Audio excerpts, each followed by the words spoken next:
কালকে অফিস ছুটি ছিল, তাই ভাবলাম আজকে তারা মায়ের মন্দিরে যাই। মন্দিরে গিয়ে বৃষ্টির বন্ধুর সাথেও দেখা হয়ে গেল।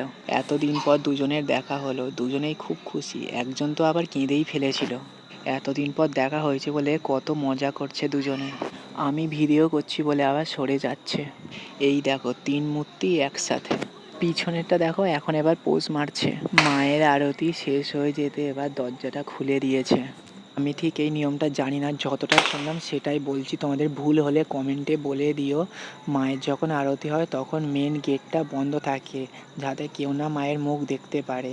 যখন আরতি শেষ হয়ে যায় তখনই দরজা খোলা হয়। এই দেখো মায়ের আরতিও শেষ হয়ে গেছে, দরজাও খুলে গেছে। বামন দাদু এবার সবাইকে চরণমিত্তা দিচ্ছে। চরণমিত্র দেওয়ার পর এবার মায়ের ভোগ বিতরণ করা হচ্ছে। আর যদি পারো চ্যানেলটা সাবস্ক্রাইব করে নিও, তাহলে আমার অনেকটা হেল্প হয়ে যাবে। Thanks to watching my videos and subscribe for more videos.